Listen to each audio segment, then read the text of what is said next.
Childhood.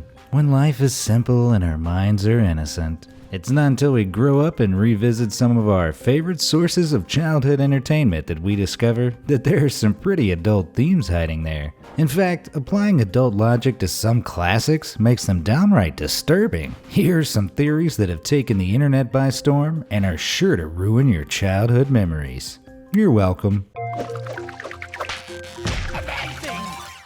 Number 10. Extraterrestrial Terrorist. E.T. was a groundbreaking movie when it was released in 1982, after Steven Spielberg disturbed the world with Close Encounters of the Third Kind. An alien who eats junk food, plays with toys, and does a little drag number was a welcome surprise. But Redditor Walt is Frozen argues that E.T. is far more sinister than he seems. This theory follows E.T. along the path of Mr. Spielberg's canon, up to War of the Worlds, which sees much of Earth destroyed by an alien threat. Walt is Frozen says the reason the deadly tripods were able to act so efficiently was in part thanks to a certain friendly alien who visited decades earlier. E.T. was sent as a scout to test humanity's abilities to identify and deal with an alien threat, and with the help of a bicycle and a little kid, proved that our incompetence would render us practically defenseless. So he phoned home, and years later his people finally returned to Earth. It's even possible that E.T. may have been genetically engineered for scouting our planet. This would explain the difference in his appearance and ability to resist Earth's microbes compared to the aliens in War of the Worlds. Number 9. Arthur Evolves. With its catchy, upbeat theme song and fun cast of lovable characters, surely Arthur is safe from corruption, right? The show, now in its 22nd season, teaches millions of kids important life lessons through the activities of non-threatening aardvarks, rabbits, dogs, and whatever Binky is supposed to be. But according to dark internet theories, the show reveals the disturbing evolutionary future of humanity. Have you ever noticed that Arthur has a pet dog, and yet some of his friends are dogs? Or that there's no interspecies couples? Or that there are a ton of bunnies relative to other species? That's because there's an evolutionary order to things. According to this theory, every animal in the show is a distant future evolution of current world creatures. Despite their advances in intelligence, the creatures seem to follow some of the same rules as animals we know today. Bunnies are very common in the show, presumably because rabbits breed like, well, rabbits. Animals generally can't breed between species, so there are no cross-species parents in the show. Some species, like dogs, have even been subdivided. A human owning another human would be a serious problem. Yet the ethical complications of a dog owning another dog never comes up. By the look of things, human concerns like that have died out alongside humans themselves, who've either eliminated themselves or have been eliminated by the animals. Number 8. Nuclear Families. In 1987, cartoon rerun icon Elroy Jetson created a time machine that landed in Bedrock, home of the Flintstones. But what if the time machine hadn't gone backwards at all? What if the Jetsons had simply landed on Earth, as it were, in the post-apocalyptic future? The Jetsons and the Flintstones were both originally created in the 1960s, when a nuclear apocalypse was a real possibility. So what if the shows both occur post-nuclear war? In this cartoon universe, the Jetsons live somewhere safe from nuclear fallout, a city constructed above the clouds. Meanwhile, back on the parched Earth, survivors harness the power of freakish mutant animals and natural resources, using rocks and dirt to recreate civilization as it existed before the bomb. Think about it. They have televisions, vacuum cleaners, money, Christmas, all of the tech and traditions suburban families enjoyed in the 1960s. Only now, consumer goods must be reconstructed using what they have available, often as literal creature comforts. And isn't it a little strange to have Christmas thousands of years before the birth of Christ?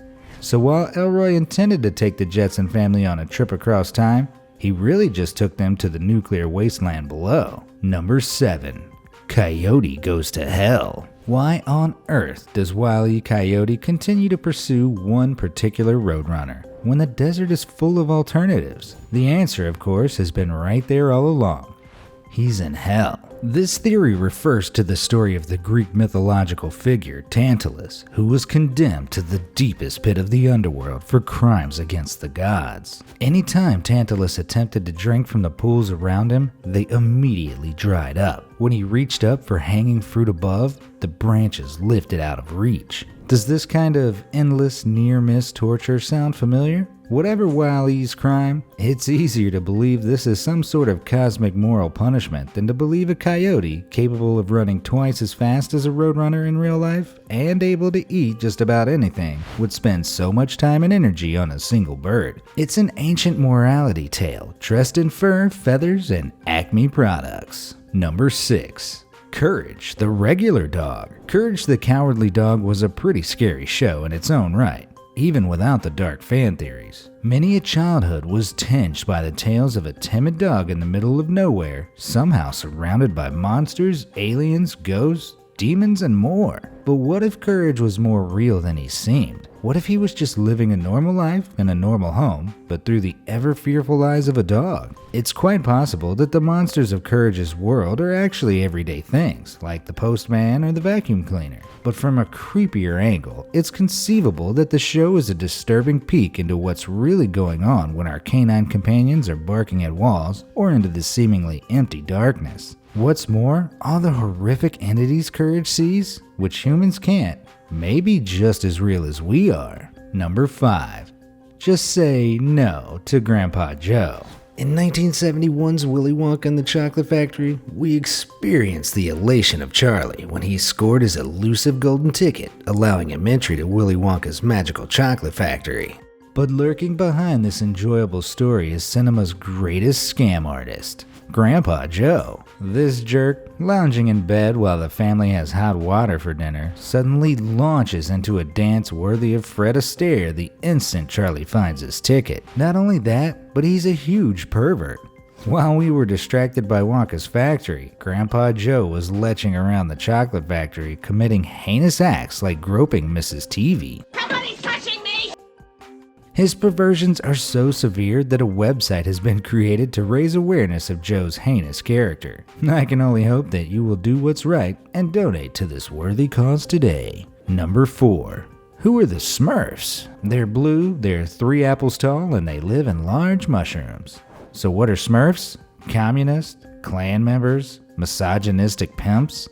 They all wear white hoods, except Papa Smurf, who has a red hood, much like the higher-ranking members of the Ku Klux Klan. One early episode even sees the Smurfs quarantining the sick members of their community, whose symptoms are stupidity, aggression, and dark skin. For theorists, this is more than enough metaphorical evidence of Smurfs representing a miniature blue KKK. At the very least, some argue their lack of a capitalist economy and Karl Marx's bearded leader is evidence of communist values. As for Smurfette, created as a spy by the evil Gargamel, Papa Smurf took her in, made her super blonde, super feminine, and a real Smurf. By creating an object of pure conventional desire for his ravenous blue hordes, is Papa Smurf a misogynistic pimp wizard? Some think so. There are hundreds of theories about the Smurfs, and none of them paint the little blue guys in a positive light. Number 3. The Rugrats theory. Rugrats was an Emmy-winning phenomenon at its height.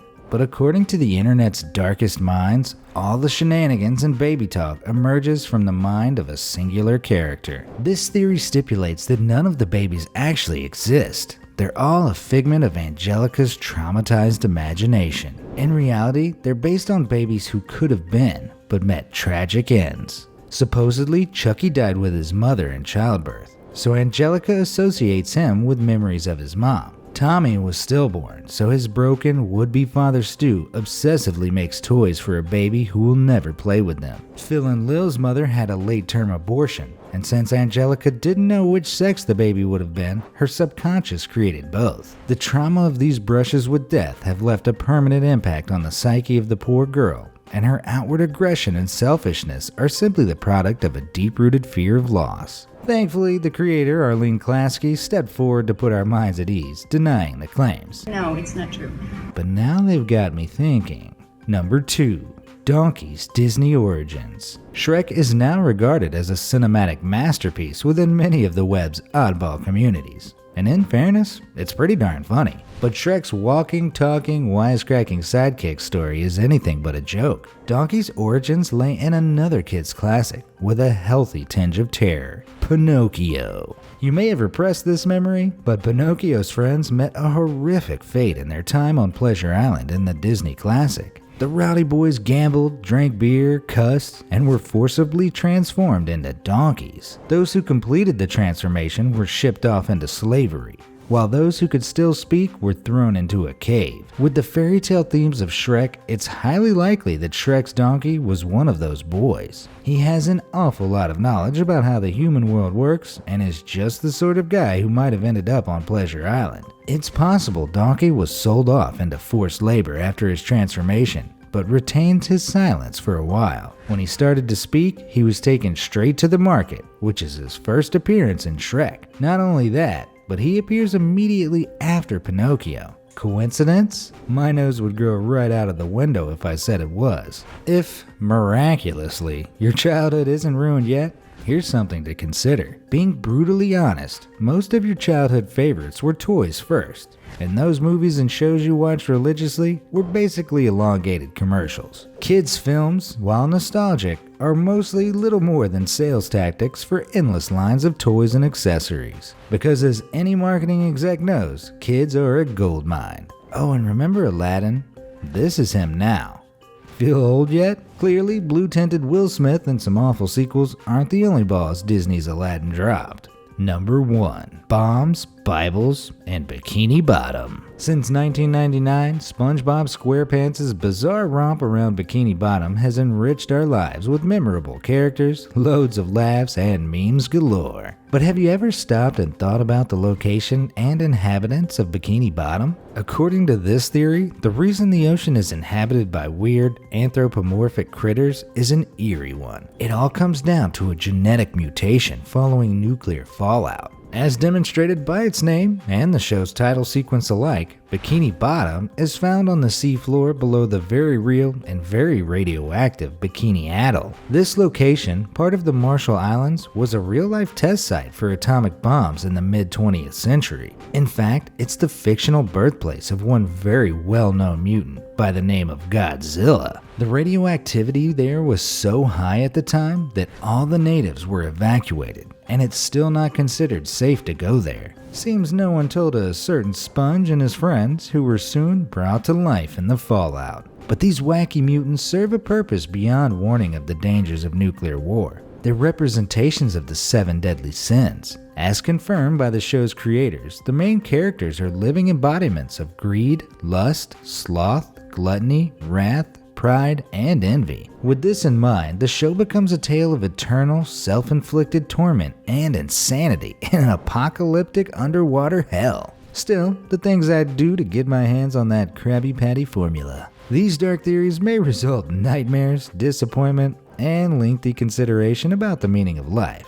But hey, that's the price of being a grown-up, so naturally, I reject them all, along with any notion of adulthood. I hope you'll join me. Which messed up theory did the most damage to your childhood memories? Let me know in the comments section down below, and thanks for watching.